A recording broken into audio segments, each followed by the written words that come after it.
The stagecoach rattled to a stop in front of Coulter Creek's only hotel, throwing dust into the air that glittered like gold in the late afternoon sun.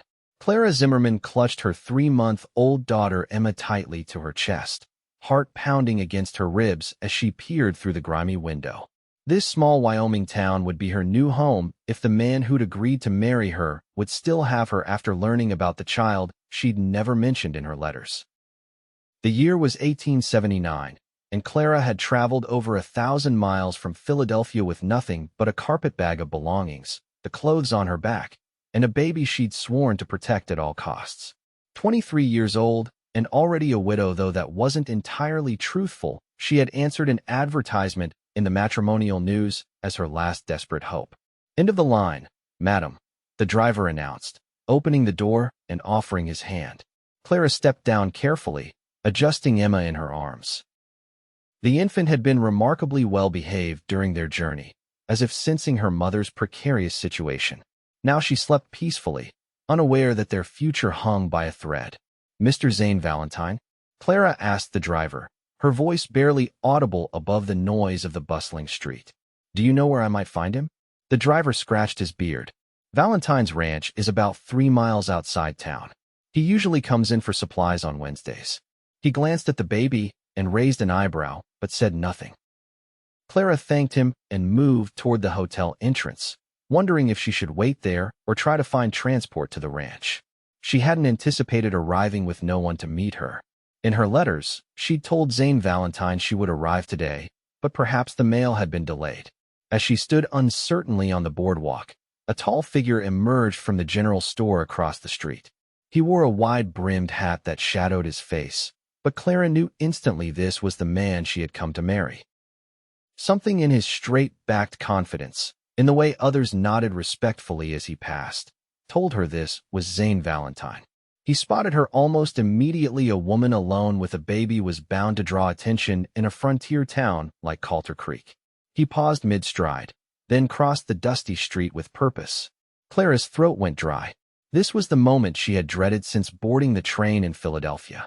He stopped before her, removing his hat to reveal dark hair and eyes the color of a summer storm. A thin scar ran along his jawline, and several days' worth of stubble darkened his face. He was handsome in a rugged way, his skin bronzed from working outdoors. "Miss Zimmerman?" he asked, his deep voice carrying a hint of uncertainty. Clara nodded, tightening her grip on Emma. "Mr. Valentine."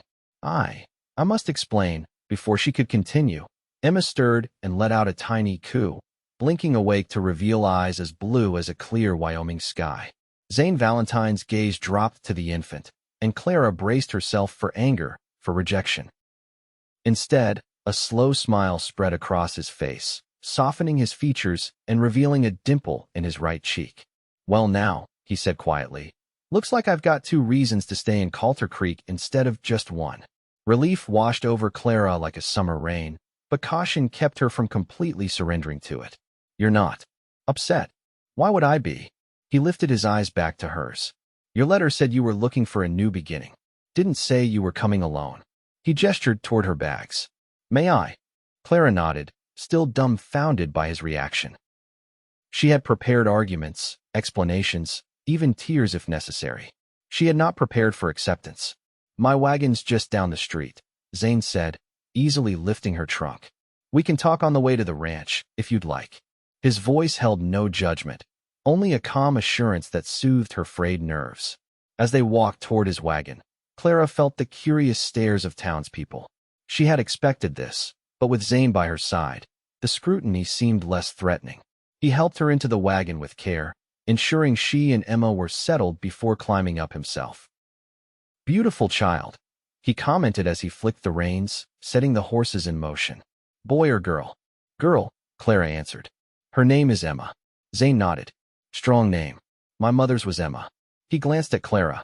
"She yours?" The question was direct, but not accusatory. Clara had prepared for this too, had rehearsed her answer countless times. "Yes," she said firmly. "She is mine in every way that matters." He seemed to consider this for a moment before nodding again. "That's good enough for me."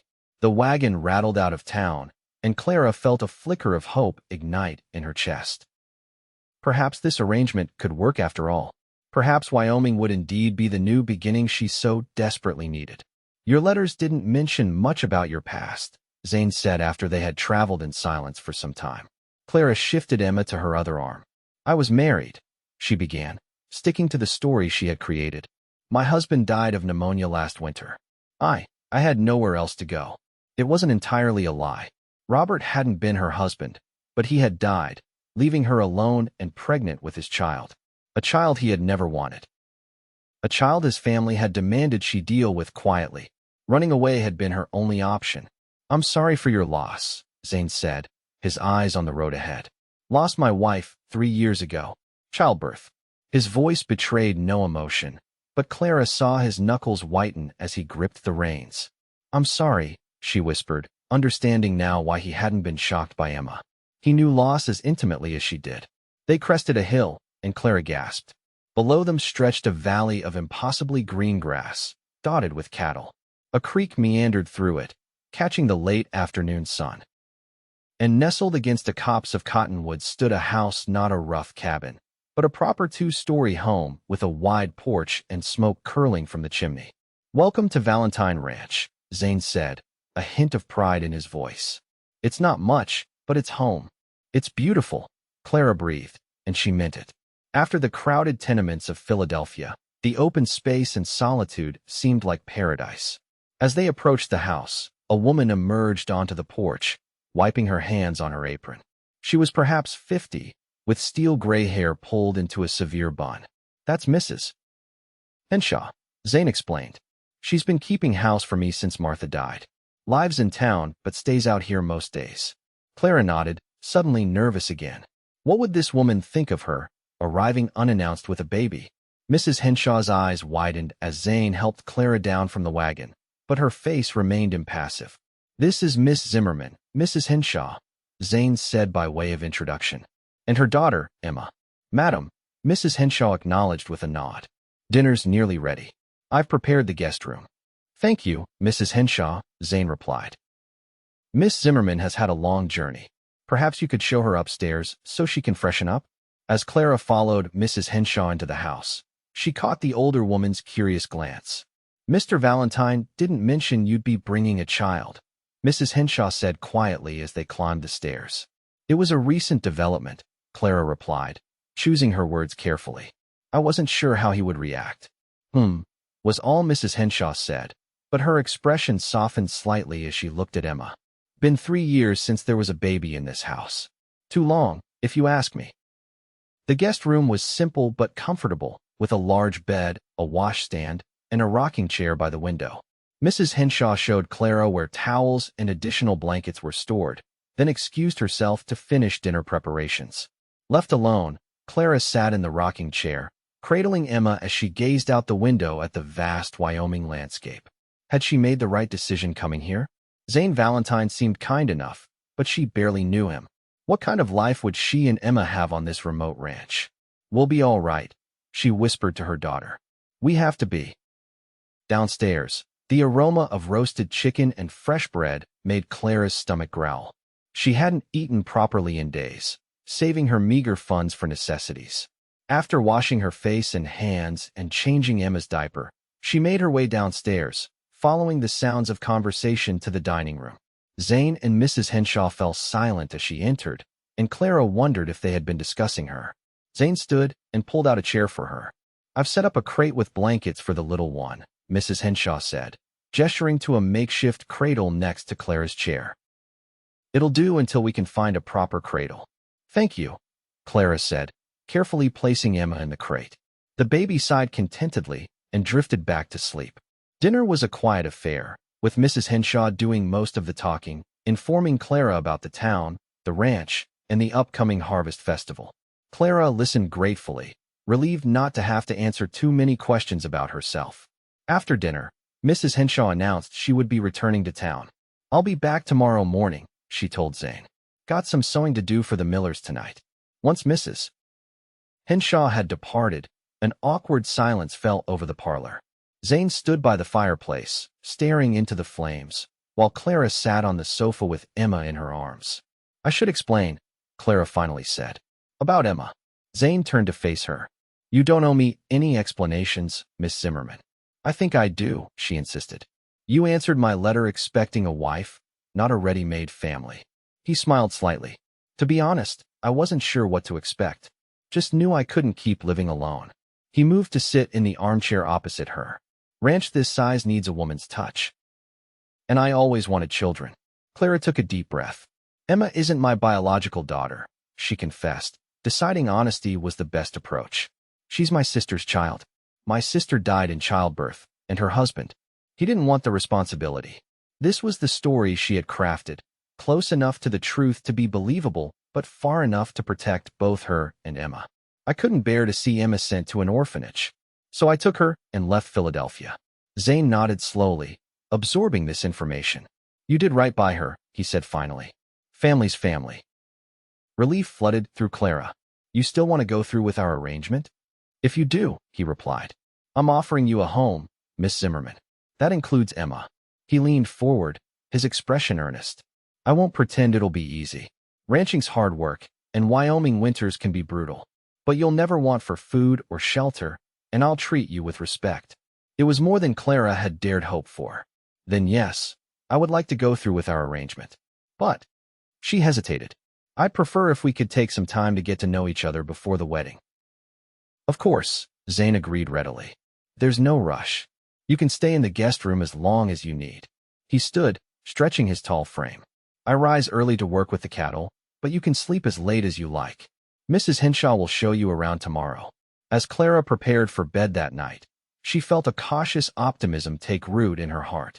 Zane Valentine seemed to be a good man, and his acceptance of Emma was more than she could have asked for. Perhaps, in time, they might even find happiness together. The next few days fell into a rhythm. Clara would wake to find Zane already gone, the house quiet except for Mrs. Henshaw's bustling in the kitchen. She would feed and change Emma, then help with household chores until Zane returned for the midday meal. In the afternoons, Mrs. Henshaw would watch Emma while Clara learned about the ranch, how to collect eggs from the henhouse, how to churn butter, how to tend the vegetable garden. Zane kept his distance, respectful of their agreement to take things slowly. But Clara often caught him watching her with Emma, a wistful expression on his face.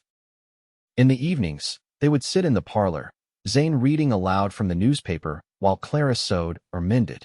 It was a peaceful existence, so different from her harried life in Philadelphia. On the fifth day, as Clara hung laundry on the line, she spotted Zane by the corral, working with a young horse. His movements were fluid and confident, his voice a low murmur as he gentled the nervous animal. There was something captivating about watching him work, about the way he commanded respect without cruelty. Mrs. Henshaw appeared beside her, following her gaze. He's a good man, Mr. Valentine, she said quietly. Lost his way a bit after Martha died, but he's found his footing again. How did she die? Clara asked, curious about the woman who had come before her. Mrs. Henshaw sighed. Bearing their first child. Baby died too. Nearly broke him. She pinned a shirt to the line. Never thought he'd consider marrying again, to be honest. Then your letter came. Clara felt a pang of sympathy for Zane. No wonder he had been so accepting of Emma. Does he have family nearby? Parents are both gone. Has a brother in Denver, rarely sees him. Mrs. Henshaw squinted at Clara. What about you, dear? Anyone missing you back east? Clara shook her head. No one who matters. It was true. Her parents had died years ago, and Robert's family had made it clear they wanted nothing to do with her or the baby. That evening, after Mrs. Henshaw had departed and Emma was asleep in her makeshift cradle, Clara found Zane on the porch, smoking a cigarette and gazing at the stars. She wrapped her shawl tighter around her shoulders against the evening chill and sat beside him on the bench. Beautiful night, she commented, looking up at the vast expanse of sky, more stars than she had ever seen in Philadelphia. Zane nodded, extinguishing his cigarette. One of the things I love most about Wyoming. You can see forever. They sat in companionable silence for a while, listening to the night sounds, crickets chirping, an owl hooting in the distance, the occasional lowing of cattle. Mrs. Henshaw told me about your wife, Clara said softly. And your baby. I'm so sorry, Zane. It was the first time she had used his given name, and he turned to look at her, surprise flickering across his features. Thank you, he said simply. It was a dark time. I can't imagine, Clara murmured. Zane sighed heavily. Blamed myself for a long while. Thought maybe if I'd gotten the doctor sooner, or if we'd been in town instead of out here. He trailed off, then shook his head. Martha loved this ranch, though. Wouldn't have wanted to be anywhere else. Clara hesitated, then placed her hand over his. It wasn't your fault. He looked down at their hands, then turned his palm up to clasp hers. His skin was rough with calluses, warm against her own. No, he agreed. Took me a while to see that. They remained like that, hands joined, watching as a shooting star streaked across the sky. It felt like a beginning, Clara thought. A tentative step toward something more than an arrangement of convenience. The next morning, Clara woke to Emma's hungry cries just as dawn was breaking. As she fed the baby, she heard movement downstairs too early for Mrs. Henshaw to have arrived.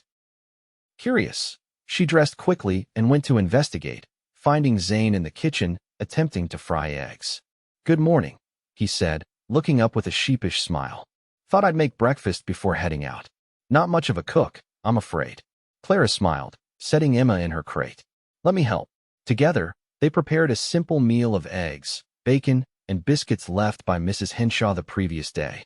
It was strangely domestic, working alongside Zane in the quiet morning light. Clara found herself studying him when he wasn't looking, the strong line of his jaw, the way his hair curled slightly at the nape of his neck, the capable hands that cracked eggs with surprising gentleness. As they ate, Zane mentioned that he needed to ride into town for supplies. Would you and Emma like to come along? Might be nice for you to see more of Coulter Creek than just the stagecoach stop. Clara agreed readily, eager for a change of scenery. An hour later, they were in the wagon, Emma secured in Clara's arms as they made their way down the dusty road toward town. Coulter Creek was exactly as Clara remembered it, a single main street lined with wooden buildings, a church with a white steeple at one end, and the hotel where she had first arrived at the other. What she hadn't anticipated was the curiosity their arrival would generate. As Zane helped her down from the wagon, she felt the weight of stares from passers-by. A woman emerged from the millinery shop, eyes widening at the sight of Clara and the baby. She hurried over, a smile fixed on her face. Zane Valentine, you sly fox. You didn't tell us your bride had arrived, she exclaimed, looking Clara up and down with undisguised curiosity. And with a little one, no less. Clara felt her cheeks heat under the woman's scrutiny. Zane placed a protective hand at the small of her back. Mrs. Peterson, this is Miss Clara Zimmerman. Clara, Mrs. Peterson runs the millinery. Pleased to meet you, Clara murmured, shifting Emma to shield her from the woman's prying eyes. And who's this little angel? Mrs. Peterson asked, attempting to peer at Emma. This is Emma, Clara answered, reluctantly turning the baby so Mrs. Peterson could see her face. Well, isn't she precious? Mrs. Peterson cooed, before fixing Clara with a shrewd look. Must have been recently widowed, dear. You didn't mention a child in your letters to Zane, did you? Before Clara could respond, Zane cut in smoothly. Clara and Emma are a package deal, Mrs. Peterson. Now, if you'll excuse us, we have errands to run. He guided Clara away from the milliner, leaning down to murmur in her ear. Sorry about that. Small towns run on gossip. It's all right, Clara assured him, though she felt uneasy. I expected some curiosity. They completed their errands, quickly purchasing supplies at the general store, where the proprietor eyed Emma with interest but refrained from commenting, and stopping at the post office to collect mail. As they were loading their purchases into the wagon, a man approached them, his gait unsteady and his breath reeking of whiskey despite the early hour. Valentine, he slurred, eyeing Clara with a leer. This the mail-order bride I've been hearing about? Bringing another man's bastard to raise as your own. Zane's expression hardened. Go sleep it off, Tucker, he said coldly, positioning himself between Clara and the drunk. Tucker sneered. Town's wondering what kind of woman brings a baby to a marriage bed. Damaged goods, if you ask me. Clara clutched Emma tighter, her heart racing. Before Zane could respond, a tall man with a silver star pinned to his vest appeared beside them. Problem here? He asked, his hand resting casually on the pistol at his hip. No problem, Sheriff, Zane replied, his eyes never leaving Tucker. Mr. Tucker was just leaving. The sheriff nodded to Tucker. Move along now. Don't want to have to lock you up again. With a final glare, Tucker staggered away. The sheriff turned to Clara, touching the brim of his hat. Madam, Sheriff Davis. Welcome to Coulter Creek.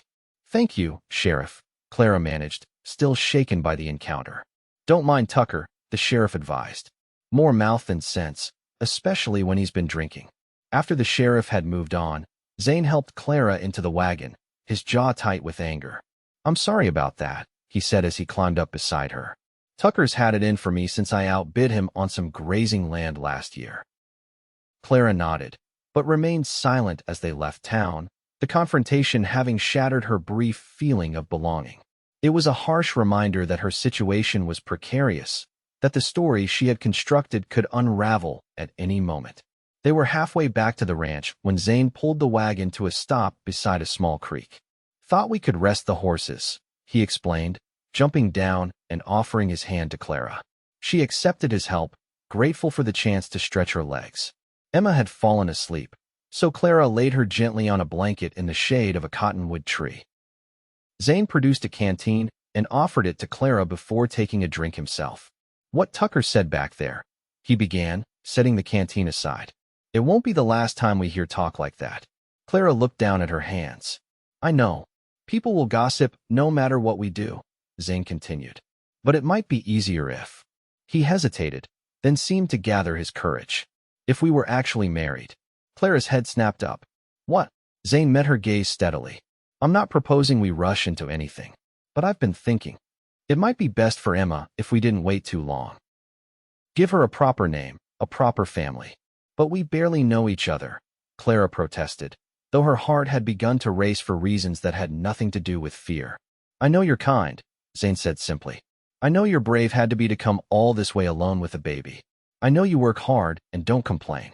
His voice softened. And I know that when you smile, it feels like sunshine after rain.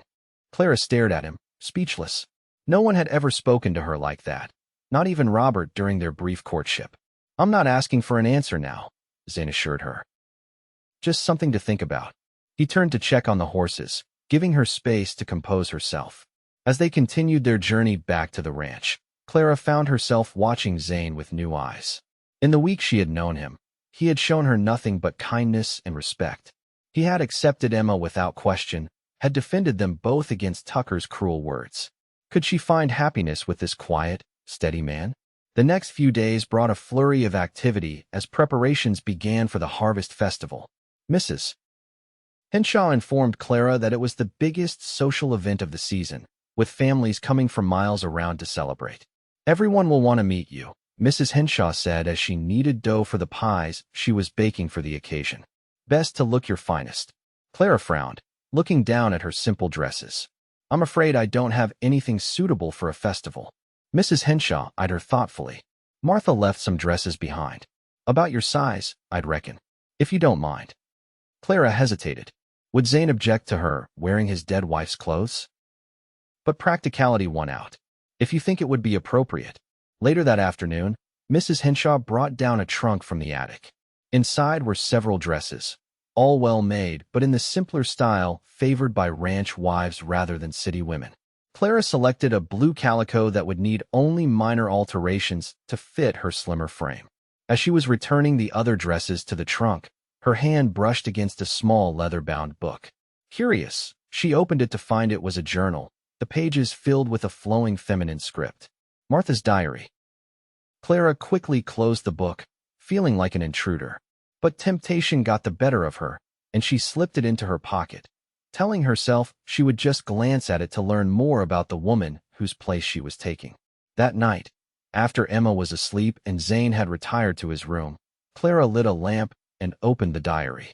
The entries chronicled Martha's life on the ranch, her joy at marrying Zane, her struggles to adapt to ranch life after growing up in Denver, her excitement when she discovered she was expecting their child.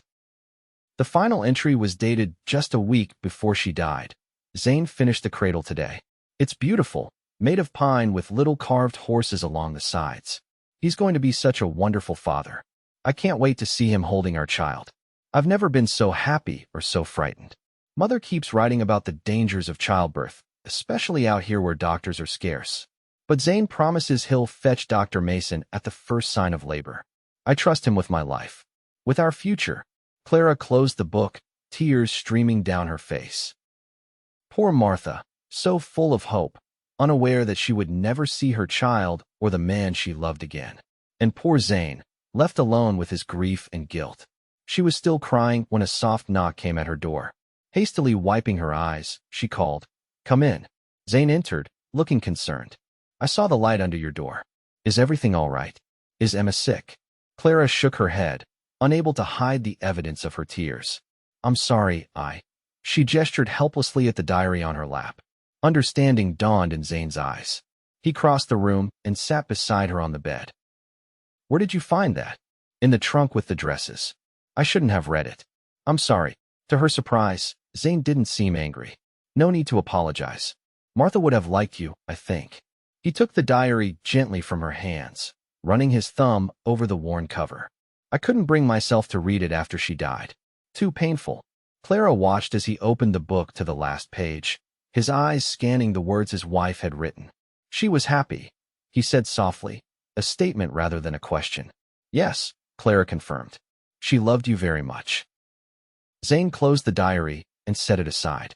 3 years is a long time to mourn, he said, more to himself than to Clara.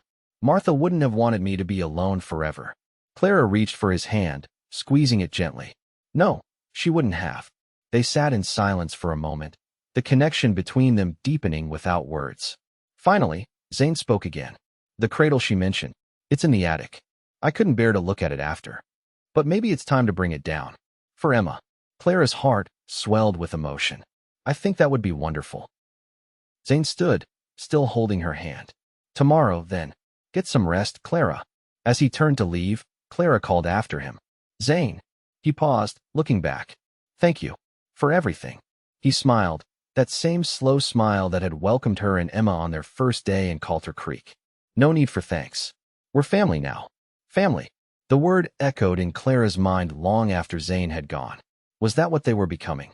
A family pieced together from broken parts, finding wholeness in one another? The next day, true to his word, Zane retrieved the cradle from the attic. It was exactly as Martha had described, pine wood polished to a gentle sheen, with small carved horses prancing along the sides. He placed it in Clara's room, beside her bed. "It's beautiful," Clara breathed, running her fingers over the smooth wood. "Made it myself," Zane said, a touch of pride in his voice. "Figured every child should have something special, made just for them." That evening, Clara placed Emma in the cradle for the first time. The baby seemed to approve of her new bed, cooing happily before drifting off to sleep. Clara stood watching her, a lump in her throat.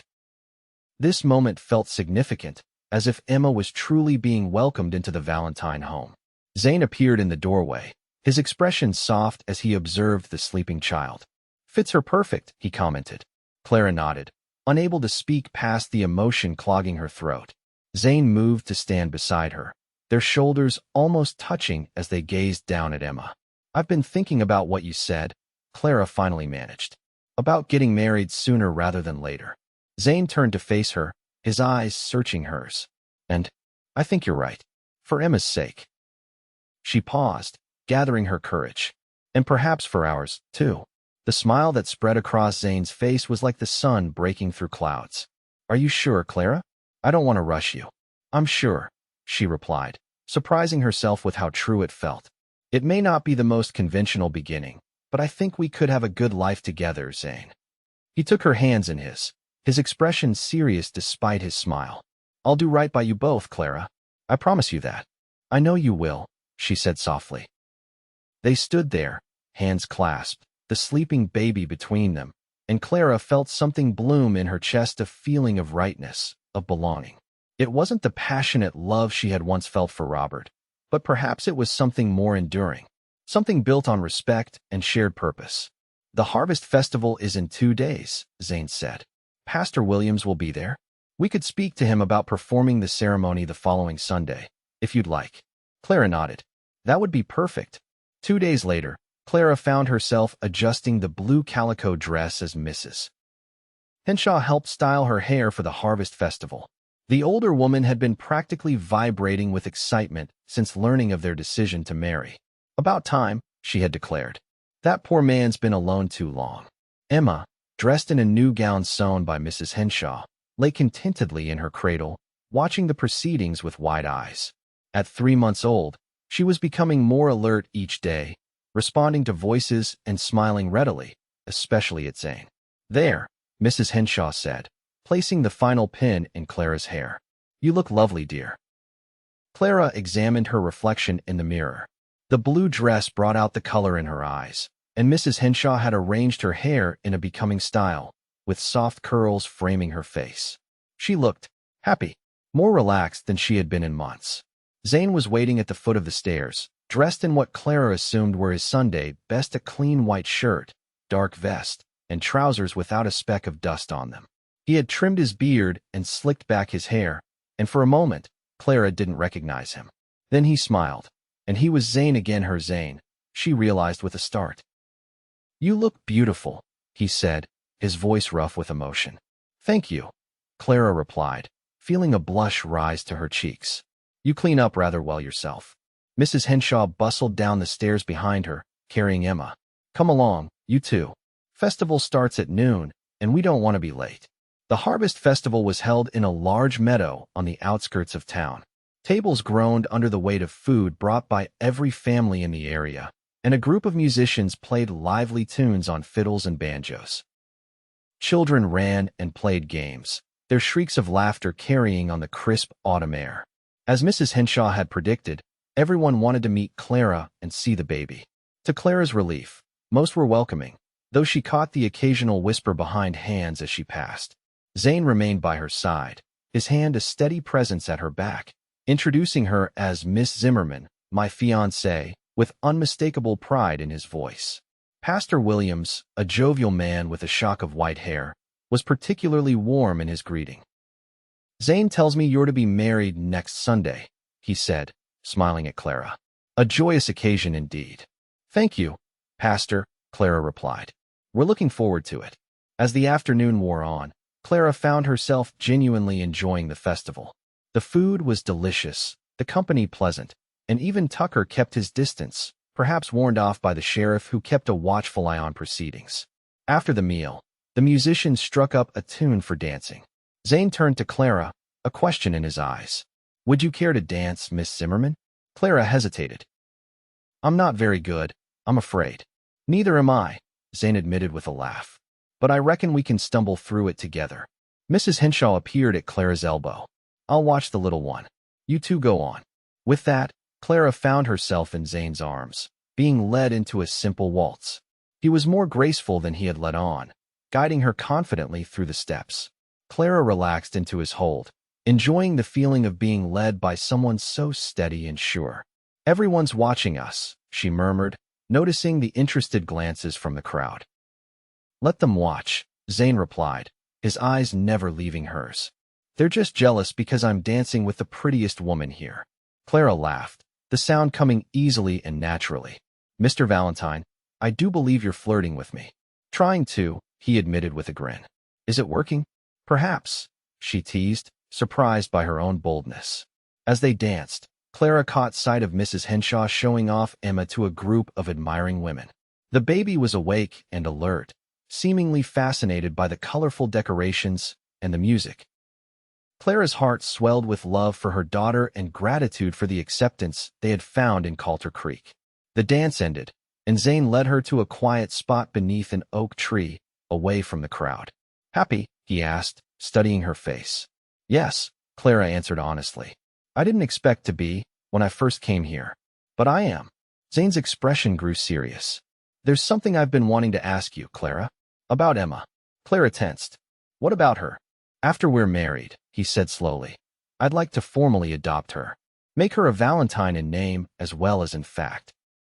He hurried on, perhaps misinterpreting her silence.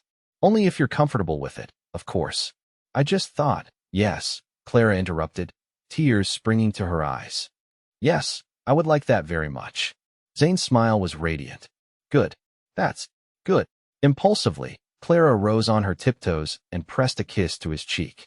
It was a small gesture, but it felt momentous, their first real physical contact beyond the holding of hands. Zane's eyes widened in surprise, then softened with an emotion Clara wasn't quite ready to name. The moment was broken by Mrs. Henshaw calling them back to the festivities. But something had shifted between them, a door opened that could not be closed again. The day of the wedding dawned clear and cool, with a hint of frost silvering the grass around the ranch. Clara stood at her bedroom window, watching as the sun rose over the distant mountains, painting the sky in shades of pink and gold. In just a few hours, she would be Mrs. Zane Valentine. The thought brought a flutter of nerves to her stomach, but no regrets. In the 2 weeks since her arrival at Valentine Ranch, she had found more peace and acceptance than she had known in years. Zane was a good man, kind, honest, and steadfast. He would be a good husband and an excellent father to Emma. It was more than she had dared hope for when she answered his advertisement. A soft knock at the door interrupted her thoughts. Mrs. Henshaw entered, carrying a bundle wrapped in tissue paper. "Brought you something, dear," she said, laying the package on the bed. "Go on, open it." Clara carefully unwrapped the tissue to reveal a wedding dress of cream-colored silk, simple but elegant, with lace at the collar and cuffs. "Mrs. Henshaw, it's beautiful. But where did it come from?"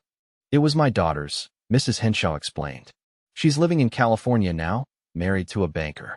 Said you were welcome to wear it when I wrote to her about your wedding."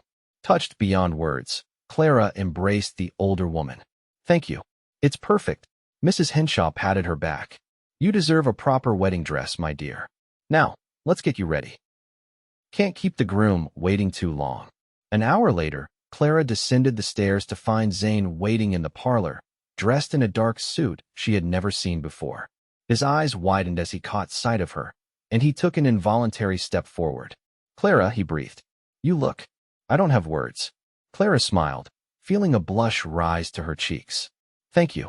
You look very handsome yourself." Mrs. Henshaw appeared with Emma, who had been dressed in a white gown with a tiny blue ribbon in her sparse hair. "The carriage is here," she announced. "Pastor Williams is expecting us at 11. The small church in Coulter Creek was filled with people more than Clara had expected. It seemed the entire town had turned out to witness Zane Valentine's wedding to his mail-order bride.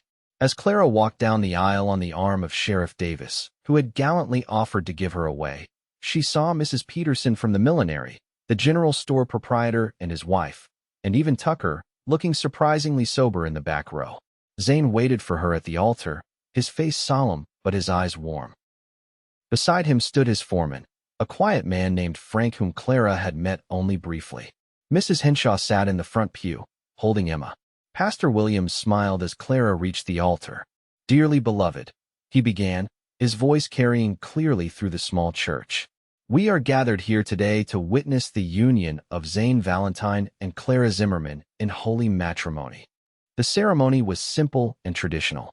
They exchanged vows, promising to love, honor, and cherish one another for as long as they both should live.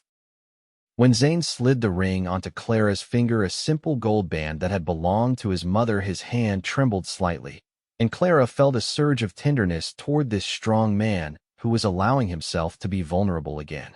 "By the power vested in me," Pastor Williams concluded, "I now pronounce you man and wife. You may kiss the bride."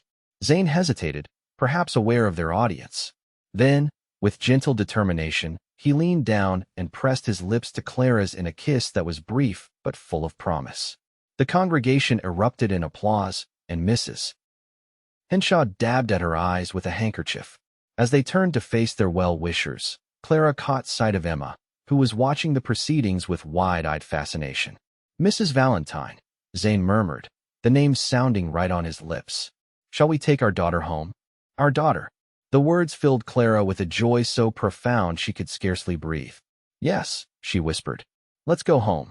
The wedding celebration continued at Valentine Ranch, where Mrs. Henshaw had prepared a feast with the help of several neighboring women.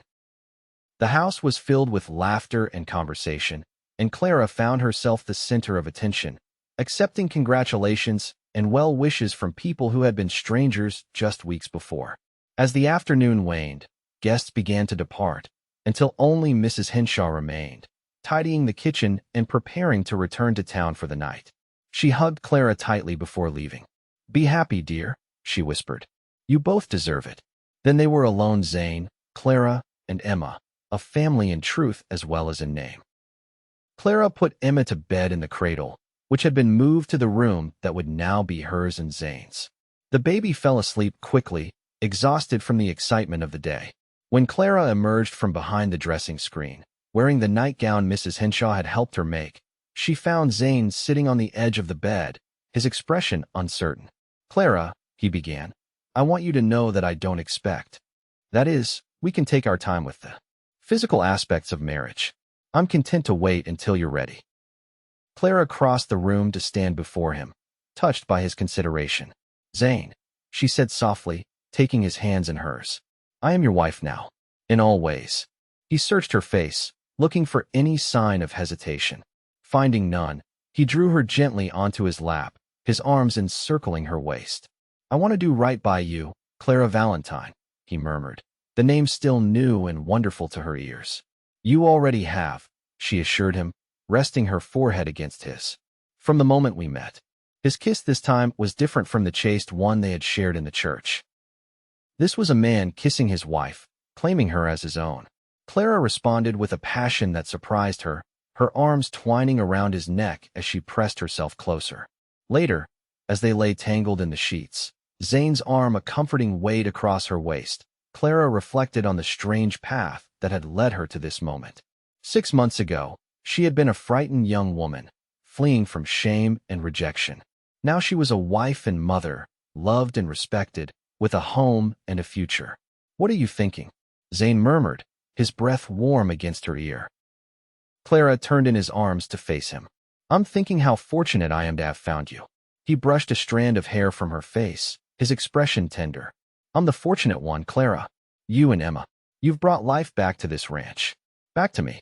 She kissed him softly, feeling the stirring of something deeper than gratitude or affection, the beginning of love, perhaps. Not the desperate, consuming passion she had felt for Robert, but something steadier and more enduring. "Sleep now," Zane whispered. "Tomorrow's the first day of our life together." Clara closed her eyes, content in the knowledge that whatever challenges lay ahead, they would face them as a family. The following months brought a rhythm to life at Valentine Ranch. Clara settled into her role as Zane's wife and Emma's mother, learning the intricacies of ranch life with Mrs. Henshaw's patient guidance. Zane had formally adopted Emma, and the baby now bore the name Valentine, a fact that filled Clara with quiet joy each time she heard it spoken. Winter came early that year, blanketing the ranch in snow and confining them often to the house. But Clara found she didn't mind the isolation. There was a peace in the quiet evenings spent before the fire, Zane reading aloud while she sewed or knitted, Emma playing on a blanket at their feet. And there was a different kind of joy in the nights, when Zane's arms held her close against the Wyoming cold. As Christmas approached, Clara found herself thinking of Philadelphia and the life she had left behind. She had written to no one, fearing that any connection to her past might somehow threaten her newfound happiness. But sometimes, in quiet moments, she wondered if her deception would ever catch up with her. One snowy afternoon, as Clara sat by the window watching Zane clear a path to the barn, a knock came at the door. Curious few visitors brave the weather in December, she answered it to find Sheriff Davis stamping snow from his boots on the porch. "Afternoon, Mrs. Valentine," he greeted her, removing his hat. "Hope I'm not intruding." "Not at all, Sheriff," Clara replied, stepping back to allow him entry. "Please, come in out of the cold. I'll put on some coffee." As she busied herself with the coffee pot, Clara noted the sheriff's unusually serious expression. "Is everything all right, Sheriff? Has something happened in town?" Davis accepted the steaming cup with a nod of thanks. "Nothing like that, madam. But there is something I need to discuss with you and your husband." "Is Zane around?" "He's just outside, clearing snow." "I'll get him." Clara's heart began to race as she called Zane in from the yard. Had someone discovered her secret? Was the sheriff here to expose her as a liar? Zane entered, stamping snow from his boots and looking puzzled at the sight of the sheriff. "Davis? What brings you out in this weather?" Davis set down his coffee cup. "Got a telegram at the office this morning. From Philadelphia." He withdrew a folded paper from his pocket and handed it to Zane. "Addressed to you." Zane unfolded the telegram, his expression unreadable as he scanned the contents. Clara stood frozen, her hands gripping the back of a chair for support.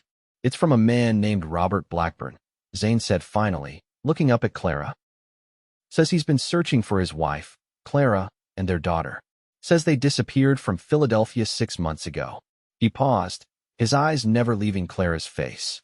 Says he has reason to believe they're here in Coulter Creek. Clara felt the room tilt around her. Robert, searching for her, claiming Emma as his daughter. It was her worst nightmare come to life. Clara. Zane's voice seemed to come from a great distance. Is there something you want to tell me? Sheriff Davis cleared his throat. Perhaps I should leave you folks to talk. I'll need an answer for the return telegram, though. This Blackburn fellow is asking if his wife and child are here. Zane nodded, still watching Clara. I'll come by the office tomorrow, Davis. After the sheriff had gone, silence fell heavy between them. Clara sank into a chair, her legs no longer able to support her. Zane, I can explain. I'm listening, he said, his voice carefully neutral. Clara took a deep breath. Robert was not my husband, she began. We were involved. When I discovered I was expecting Emma, I told him, thinking he would marry me. Instead, he rejected me. Said he was already engaged to a woman from a prominent family and couldn't afford the scandal. Tears spilled down her cheeks. His family offered me money to go away quietly. When I refused, they threatened to have Emma taken from me and placed in an orphanage. Zane's expression softened slightly. So you ran. Clara nodded. I had no choice. I couldn't lose my baby. She looked up at him pleadingly. Everything else I told you is true, Zane. About wanting a new beginning, about caring for you. Please believe that. Zane ran a hand through his hair, his expression troubled. Why is he looking for you now? After all this time? I don't know, Clara whispered. Perhaps his engagement fell through. Or maybe his family is concerned about their reputation if word got out. Zane paced the room, clearly wrestling with his thoughts. Finally, he stopped before her. You're my wife now, Clara. Emma is my daughter in every way that matters. This man has no claim on either of you.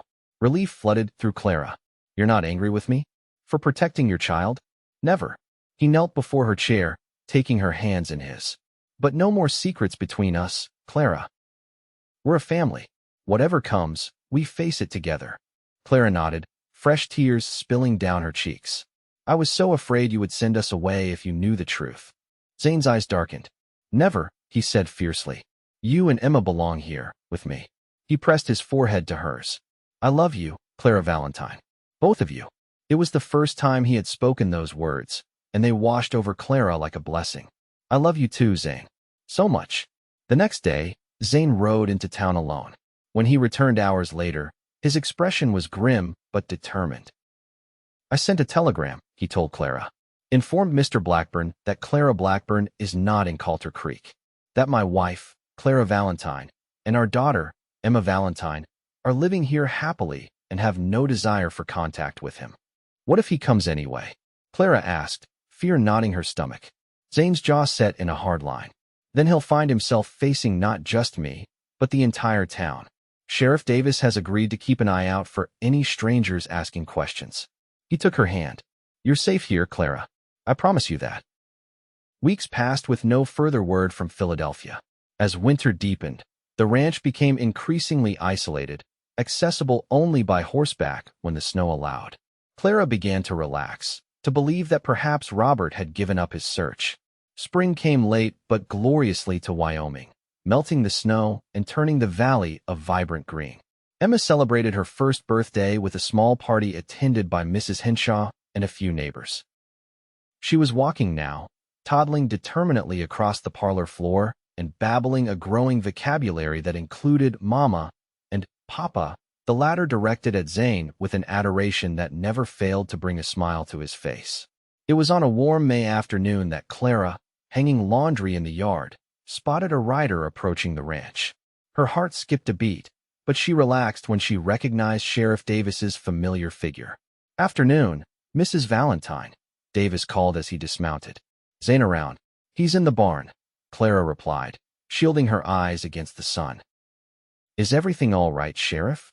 Davis hesitated. Got another telegram this morning. Thought Zane should see it right away. Clara's stomach clenched. I'll get him. Zane emerged from the barn, wiping his hands on a rag. His expression darkened at the sight of the sheriff. Davis, another message from our friend in Philadelphia? Davis nodded, handing over a folded paper. Says he's coming west. Looking for his daughter. Zane's face hardened as he read the telegram. His daughter, he repeated, his voice tight with anger. Emma is my daughter now. Legally adopted. He has no claim on her. That's what I figured you'd say, Davis replied. Just wanted to give you fair warning. Telegram says he's leaving on tomorrow's train. Take him about a week to get here, if that's his intention. After the sheriff had gone, Zane pulled Clara into his arms. I won't let him take Emma, he promised. Or you. Clara buried her face in his chest, drawing strength from his steady heartbeat. What if he has legal papers? What if he can prove he can't prove anything? Zane interrupted firmly. You were never married to him. Emma bears my name now. And you're my wife, Clara. In the eyes of God and the law. His confidence steadied her. What should we do? We wait, Zane decided. And we prepare. I'll speak with Judge Wilson tomorrow. Make sure our adoption of Emma is ironclad. He tilted her face up to his. Trust me, Clara. I will protect our family. True to the sheriff's estimation, it was a week later when a stranger arrived in Coulter Creek, asking questions about the Valentine Ranch. Word reached Zane quickly, carried by Frank, who had been in town picking up supplies. Fancy Eastern fellow, Frank reported. Staying at the hotel. Asked directions to your place, but Sheriff Davis stepped in, said he'd need to speak with him officially before he went visiting any local families. Zane nodded grimly. Good. That gives us time. He turned to Clara, who was pale but composed. I think it's best if you and Emma stay here while I go into town. See what this man wants. Clara shook her head firmly. No. We faced this together, remember? Besides, if it is Robert, I need to see him. To end this once and for all. Zane studied her face, then nodded. All right. We'll ride in tomorrow. Mrs. Henshaw can watch Emma. No. Clara said again. Emma comes with us. She's what this is about, after all. The next morning found the Valentine family dressed in their Sunday best, riding toward town in the wagon.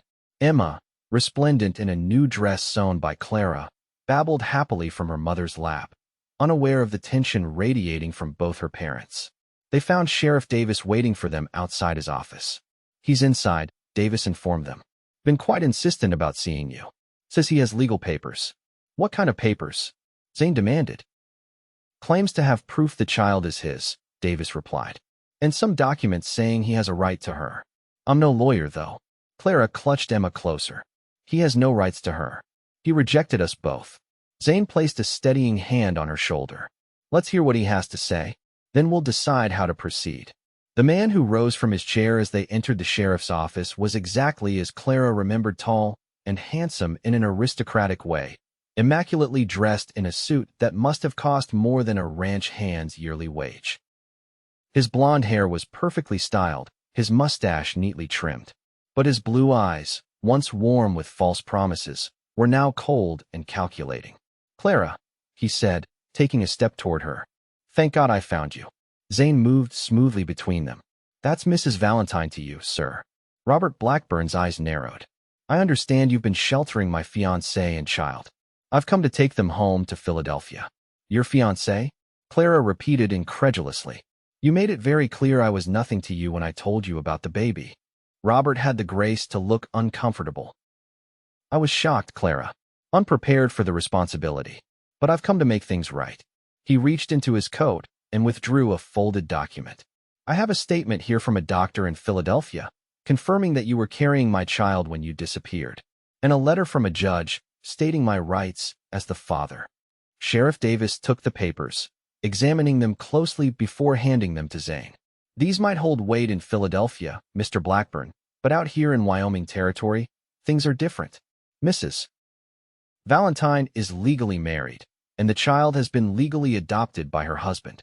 Robert's confident expression faltered. Adopted? But she's my blood. Blood isn't everything. Zane interrupted, his voice deadly quiet. Where were you when she was born? When she took her first steps? When she called for her papa in the night? His hand found Clara's, squeezing it gently.